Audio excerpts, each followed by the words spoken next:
Llegará gente del campo, mi casa se ha vuelto fiesta, serpentina de mi raza que indica que no está muerta. Llegará gente del campo, traerá noticias del monte, si llovió perlas azules y en Santo... Hola amigos, bienvenidos a una nueva edición de Río 4 Agro. En este programa vamos a compartir algunos saberes sobre estrés calórico en vacas holando. También hablaremos sobre ecofisiología del cultivo de maíz y la soja y por último el valor agregado y la relación del campo y la ciudad. El doctor Israel Flammenbaum, un especialista justamente del Estado israelí, visitó la ciudad de Río Cuarto hace tiempo atrás para disertar sobre estrés calórico en vacas holando. Hizo conocer a todos los productores y profesionales de la región la capacitación que tienen en este momento en el Estado de Israel y cuánto se puede hacer en nuestro país sobre este tema.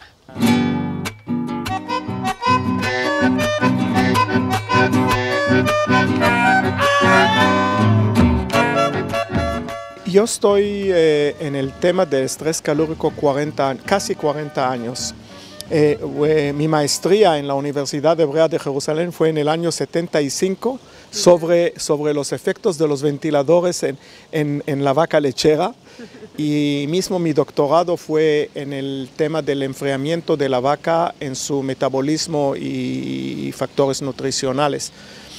¿Por qué trabajamos tanto en esto? Porque desde muchos años logramos a tener altos niveles de producción de leche, que significa altos niveles de producción de calor.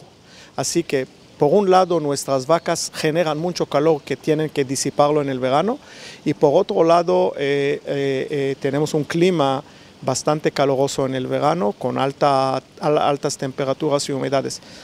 Y es por esto que Israel fue uno de los primeros países en el mundo que empezó a trabajar en investigación y en implementación de sistemas de enfriamiento de vacas. Y yo tomé parte de estas actividades dentro de mis trabajos científicos, y como director del Departamento de Ganadería 15 años en el Ministerio de Agricultura, para implementar estos sistemas en los tambos israelíes. Y en los últimos años estamos haciendo mucho trabajo. Yo estoy haciendo en lo personal mucho trabajo de asesoría. Yo desde el año 2008 me jubilé de los servicios de extensionismo en el Ministerio de Agricultura y soy asesor privado. Y tengo una empresa que se llama Cow Cooling Solutions, que significa enfriamiento de soluciones para vacas en enfriamiento. Y estoy promoviendo el mensaje de enfriamiento en diferentes partes del mundo, desde Vietnam y China en el este hasta el continente americano, con sistemas que desarrollamos y estudiamos en Israel en los últimos 30 años.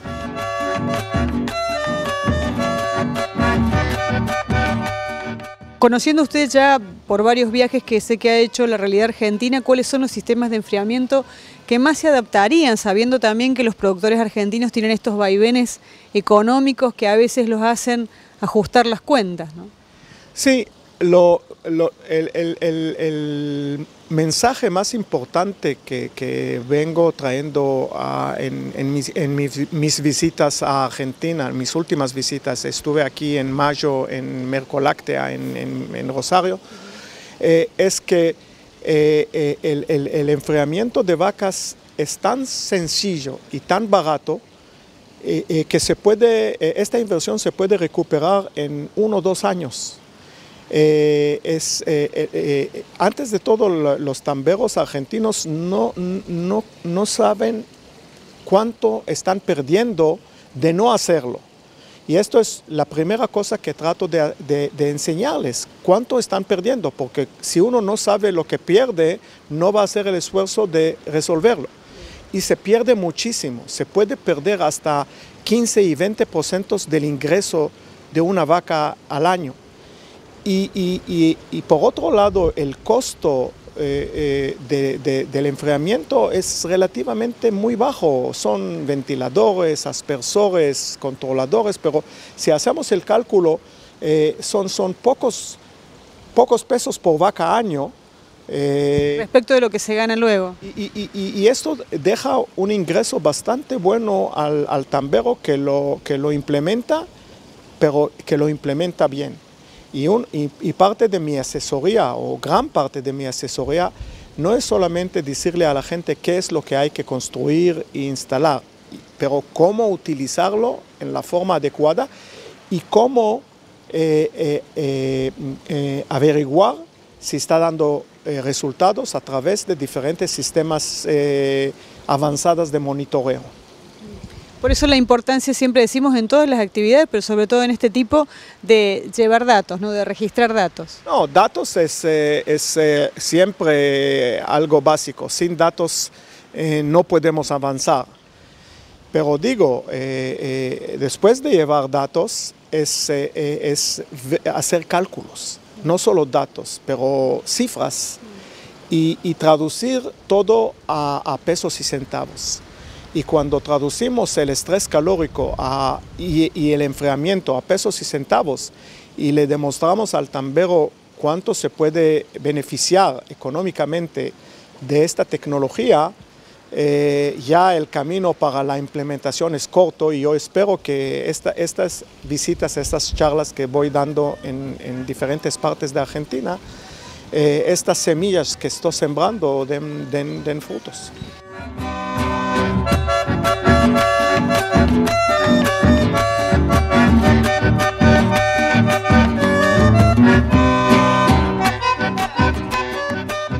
Vamos a la pausa, al regreso vamos a hablar sobre ecofisiología en el cultivo de maíz y soja. Estuvimos en la zona de Monte de los Gauchos con una especialista del INTA Manfredi hablando sobre este tema.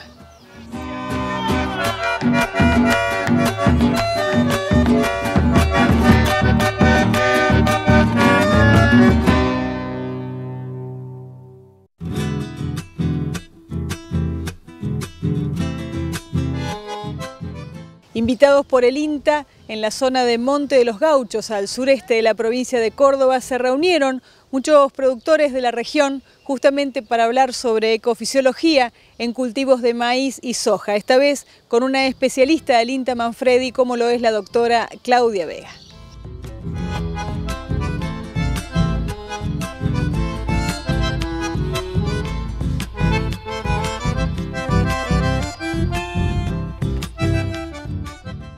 Nació la invitación de la agencia de extensión de Adelia María, de Horacio, y bueno, siempre es una excelente oportunidad para conocer un poco más Córdoba. Yo nací en Tucumán, entonces voy conociendo la provincia, voy conociendo sobre todo los manejos de los cultivos extensivos, y en este caso compartimos la jornada hablando sobre principios o bases ecofisiológicas para el manejo de cultivos extensivos soja y maíz, y después acentuamos un poco más la discusión tratando de entender esto de las fechas de siembra en maíz, ¿no? Como estrategia de manejo. En particular en maíz, la fecha de siembra es una estrategia para estabilizar los rendimientos a través de los años. Las fechas de siembras tardías, si bien tienen un rendimiento potencial que es un poco más bajo que las tempranas, tienen esta ventaja de dar estabilidad al rendimiento, porque justamente en las fechas más tardías ya los perfiles han sido recargados con el agua de las precipitaciones, ¿no? Entonces un poco hablamos de eso. En primer lugar aclaramos bien lo que entendemos como rendimiento potencial. El rendimiento potencial tiene que ver con los valores de rendimiento cuando se maneja el agua, ¿no? Entonces un productor o un asesor que esté pensando o apuntando a rendimientos potenciales, lo primero que tiene que pensar es el tema del agua. Y el tema del agua es riego o es napa freática, ¿sí? O sea, todo lo que implique una buena acumulación de agua en el perfil, que es la que va a permitir que se exprese el rendimiento potencial. Para esos casos, sin dudas, las fechas tempranas son muy buenas alternativas en maíz porque permiten explorar ambientes de mucha calidad, o sea, con buena radiación solar, con temperaturas óptimas para el crecimiento de maíz. Ahora, si no es el caso de contar con una napa freática o de tener riego, ahí el productor es donde tiene que principalmente pensar, digamos, cómo manejar el agua, y la estrategia más efectiva es la de correr la fecha de siembra, ¿no?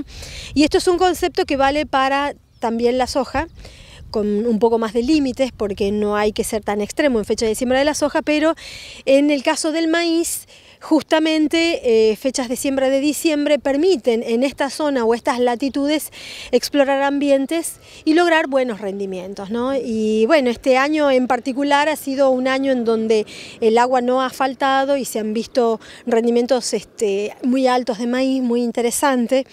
Y en los casos cuando no falta el agua, aparte de la fecha de siembra, otra de las prácticas de manejo es considerar la densidad de plantas, ¿no?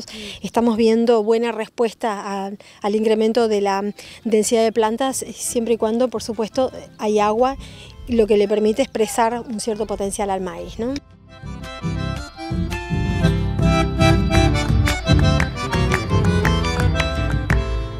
Y se viene el otro. Bueno, doctor David Negri, en esta reunión que han tenido con los productores de distintas zonas alrededor de Montemaíz, de Adelia María, seguramente también de San Basilio, qué importante poder seguir aprendiendo juntos. En realidad nosotros, desde la nueva estructura de proyectos del INTA, de las agencias de extensión, estamos buscando permanentemente aliados para poder difundir todas estas tecnologías de proceso y estos avances en investigación que tiene la institución. De nada nos sirve que queden los papers, que quede la investigación archivada, que queden los bancos de germoplasma parados si no lo podemos transmitir al territorio. Es una nueva visión que tiene y una nueva misión que tiene la institución de buscar aliados permanentes. En este caso estamos hoy aquí en la localidad de Monte de los Gauchos, donde tenemos un fuerte apoyo institucional desde el punto de vista de jurisdicción política, como lo es la Intendencia de Monte de los Gauchos. Nuestra agencia de extensión más próxima es la de Adelia María, y tenemos instalado aquí en Monte de los Gauchos un ensayo de maíz, de la red de ensayos de maíz. Los ensayos, las redes de ensayos prueban un sinnúmero de materiales híbridos de distintas empresas para justamente generar información local. Como hacía referencia la doctora Claudia Vega, tener información local precisa para, obviamente, no cometer errores que son subsanados a través de pruebas, como son los ensayos, por supuesto.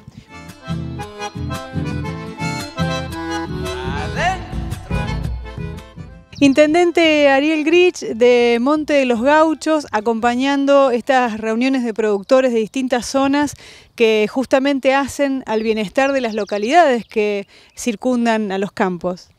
Bueno, sí, la verdad que desde mi gestión y en la gestión anterior que venimos trabajando junto a la agencia INTA Adelia María Monte de los Gauchos, en un primer momento había un convenio intercomunal que entraba también San Basilio y Huanchilla. Después, por cuestiones administrativas, quedamos Adelia María Monte de los Gauchos, y desde más de 20 años hace que estamos trabajando junto a esta agencia del INTA, que para nosotros es muy importante por la labor que realizan y por las charlas y reuniones que se hacen aquí en la localidad, en Adelia María y en los campos de la zona, siempre con el afán de ayudar a los productores a optimizar los rendimientos de toda su extensión de hectáreas.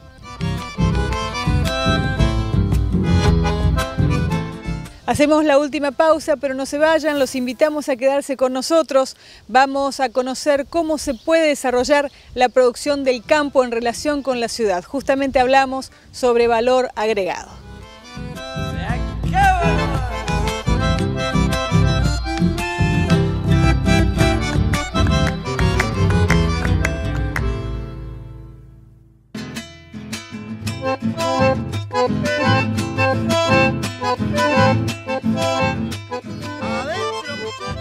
La Fundación FADA organizó en el Consejo Deliberante de la ciudad de Río Cuarto una jornada para hablar sobre valor agregado y las ciudades agroalimentarias, justamente como en este caso la ciudad de Río Cuarto. En la ocasión tuvimos oportunidad de conocer dos experiencias que se están desarrollando en nuestra región con proyección nacional e internacional.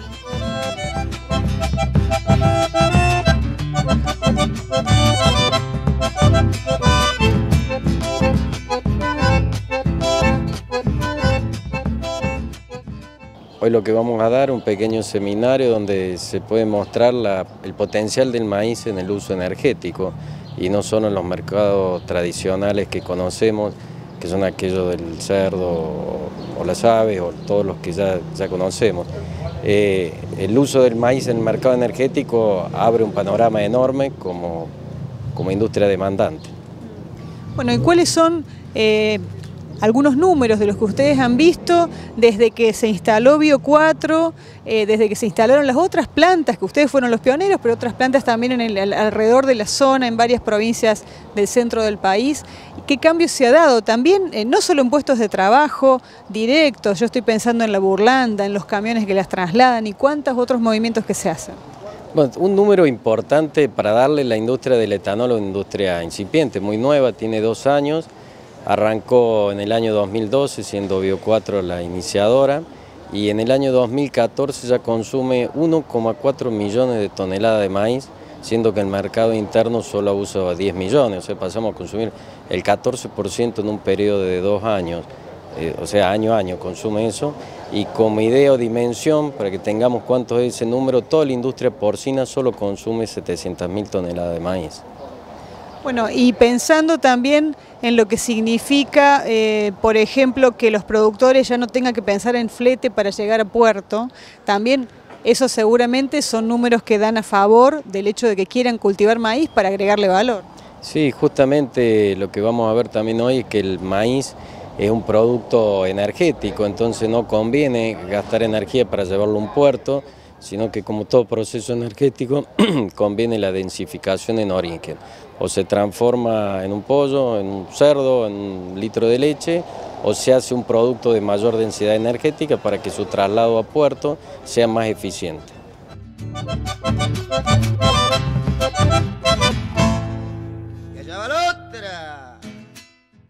Bueno, la ciudad de Río Cuarto, una ciudad justamente que está rodeada de producción agropecuaria y también sin duda tiene mucho intercambio la ciudad y el campo. Hoy como representante de Tecnal y también en permanente contacto con los productores agropecuarios, estás presentando el impacto que esto tiene en la ciudad. Sí, justamente, fue una convocatoria de FADA de tratar de acercar al Consejo Deliberante y a la ciudadanía en general un poco el trabajo nuestro en el campo, en el día a día, de tratar de transformar los cereales en alimentos y la oportunidad que esto significa para este momento, ¿no? Así que ese es un poco el objetivo por el cual estamos acá. Bueno, y justamente sobre esto, ¿cuántas cosas se generan? Porque uno ve el campo, ve los silobolsas y después directamente ve los camiones con vaca, pero por ahí no siempre la gente se imagina todo lo que eso genera, el valor agregado en el caso de ustedes que están permanentemente generando alimentos específicos para el valor agregado de la carne, bovina, aviar, porcina. Seguro, seguro, es muchísimo trabajo el que se realiza en el campo para lograr estos animales terminados, ya sea como producción de carne o como producción de leche en los sistemas de tambo, y lleva muchísimo trabajo y esfuerzo. Eso es un poco la función que uno tiene y lo que lo apasiona, tratar de colaborar con ese productor a hacer más eficiente su producción, a producir mejor, a hacer su producción en forma más sustentable. Sobre todo en estas épocas que son complejas y que hay que tratar de medir absolutamente todo. Esa es un poco la función que uno tiene, ¿no?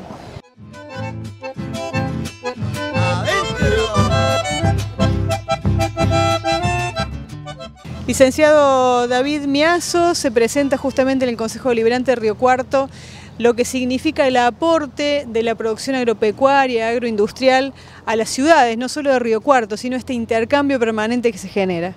Sí, la idea es, venimos generando una serie de jornadas a las que le llamamos Río Cuarto Ciudad Agroalimentaria. Justamente la idea de presentarlo en el Consejo Deliberante es esta idea del ámbito cívico, de relación de los ciudadanos, la política, los sectores. Estas jornadas tienen como objetivo demostrar que Río Cuarto está inserta en una zona de alta producción agrícola, agropecuaria, y que su futuro está en tratar de agregarle valor y generar empleo e inversión a partir de esa producción agrícola. Si miramos, tenemos ahí en las presentaciones algunas fotos satelitales en donde claramente se ve, está Río Cuarto y cientos de kilómetros de campos, que el desafío está en eso, en tratar de generar políticas de Estado para que toda esa producción, o la mayor parte posible, se procese de alguna forma en la ciudad y se genera empleo y desarrollo en la ciudad. Ese es el objetivo un poco de estas jornadas, de tratar de plantear eso. Hace un mes hicimos una en la que tratamos de plantear en términos más generales la cuestión del desarrollo por un lado y la cuestión del agro por otro. La idea de la presentación de hoy, en la que presentan Fernando Lagrave del Instituto de Desarrollo Regional de la Facultad de Ciencias Económicas de la Universidad Nacional, y dos empresarios agroindustriales de las empresas Tecnal y Bioeléctrica, que justamente la idea de hoy es dar de nuevo alguna visión de lo que es el pensamiento de largo plazo en términos del desarrollo de una ciudad, y la visión de dos empresas que, siendo riocuartenses, han podido agregarle valor, expandirse y ser rentables y generar empleo en la ciudad.